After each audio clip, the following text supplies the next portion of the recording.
Mirë, një shpjegim të shkurtër çfarë ka ndodhur. Jeni lajmëruar mbrëmjen e kaluar, nga kush jeni lajmëruar për të ndaluar hyrjen themi në kantier?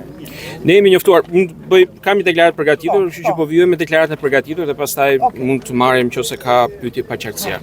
Okej, sot datë 18 maj në kantierën e aeroportit të Vlorës po zhvillohet një situatë pa precedent. Rreth 200 punonjës të MAPCO-s dhe të tjerë nën kontraktorë të saj po pengohen të hyen për shkak të një vendimi krejt paligjshëm nga administratori në detyrë emërimi të cilit është i kontestuar nga MAPCO dhe është duke ndjekur në procedura ligjore Vekim Hoxha për të ndërprerë të gjithë hyrjen e makinerive, punonjësve dhe kryerjen e të gjitha veprimeve të tjera nga ana e MAPCO-s, i cili është aksionari kryesor i aeroportit Vlorës, duke me 98% të kuotave.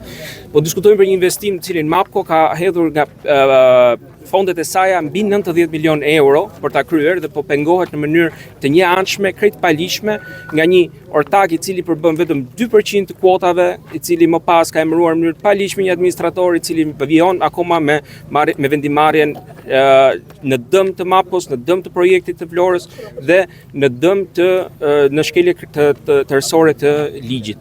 Për këtë situatë është njoftuar që ditën e premte Prokuroria e Vlorës, është njoftuar kryeministri i vendit, është njoftuar Ministria e Infrastrukturës dhe Energjisë si autoriteti kontraktor.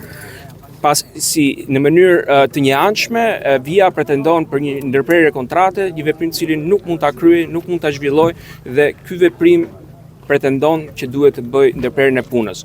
Kjo ndërprerje e punës do sjellë mungesën e certifikimit të aeroportit, do sjellë ndërprerjen e punimeve, sjell rrezikshmëri për vijimin e punës dhe sigurinë publike. Për të sqaruar edhe një herë, zoti Hoxha, administratori, themi, është i Vias? Administratori Vekim Hoxha është i regjistruar në Qendrën Kombëtare të Biznesit si administratori Vias. Është emëruar nga një asamble mbajtur me 2% të votave, që është nga aksionari minoritar Dyja Group. Po për cilën kontratë pretendon të prish? Pretendon të ndërpresi kontratën që është punimeve që është midis MAPCO dhe Via, e cila kontrata nëpërmjet të cilës po bëhen punimet në aeroport. Ju deri në çfarë faze jeni të punimeve dhe sa e pengon kjo avancimin e punimeve të aeroportit? Ajo punimet janë thuajse të përfunduara, por në momentin që pengohet hyrja e punonjësve, edhe sikur të jemi duke diskutuar për 99% të punimeve të përfunduara, nëse ti e ndërpret në mënyrë të menjëhershme, nuk arrihet dot 1% për të plotësuar 100% të punimeve. Ju e dorëzoni projektin këtë muaj?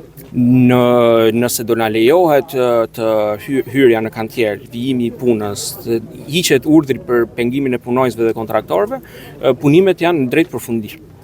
A ka hije dyshimi se Hoxha është duke marrë një vendim të ndikuar nga kompania tjetër që ka 2% që themi nga Dyja Group? Supozohet në momentin që administratori është i emëruar në mënyrë të janshme nga njëri nga ortakët, jetë duke vepruar edhe në udhëzimet po kjo është një gjë që duhet ngjelet për shërtimin gjyqësor dhe hetimin penal që po zhvillohet në lidhje me këtë pengim. Kështu që nuk mund ta them unë paraprakisht.